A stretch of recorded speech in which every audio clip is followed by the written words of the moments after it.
सामान्य जनतेच्या न्याय हक्कासाठी लढणारे एकमेव व्यासपीठ शाहू राज्य मराठी न्यूज। रहा अपडेट। पोर्टल न्यूज चॅनलच्या संचालकासह तिघांविरोधात चाळीसगाव शहर पोलीस ठाण्यात अदखलपात्र गुन्हा दाखल।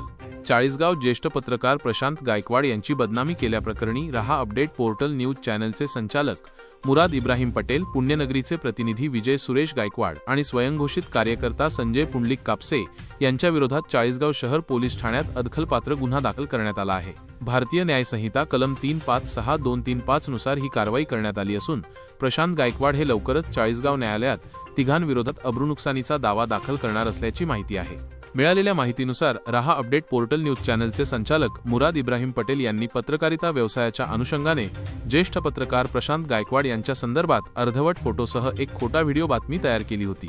ही बातमी रहा अपडेट पोर्टल न्यूज चॅनलसह यूट्यूब आणि फेसबुकवर प्रसिद्ध करून प्रशांत गायकवाड यांची खोटी बदनामी केली होती। याचवेळी पुण्यनगरीचे प्रतिनिधी विजय सुरेश गायकवाड यांनी जाणीवपूर्वक सदर बदनामीकारक व्हिडिओ अनेक सोशल मीडियावर, विशेषतः द ग्रेट शाहूराजे या सामाजिक व्हॉट्सअप ग्रुपवर समाजात खोटी बदनामी आणि मानहानी करण्याच्या गैरउद्देशाने प्रसिद्ध केला। तसेच या ग्रुपवर स्वयंघोषित कार्यकर्ता संजय पुंडलिक कापसे याने बदनामीच्या व्हिडिओला सुपर लाईक करून प्रोत्साहन दिले। या तिन्ही आरोपींनी पत्रकार प्रशांत गायकवाड यांची जाणीवपूर्वक संगनमताने ठरवून कटकारस्थान करून खोटी बदनामी केल्याचा आरोप आहे। या प्रकरणी प्रशांत देविदास गायकवाड यांनी 8 जून 2025 रोजी चाळीसगाव शहर पोलीस स्टेशनला भारतीय न्याय संहिता कलम 356(235) नुसार अदखलपात्र गुन्हा दाखल केला आहे।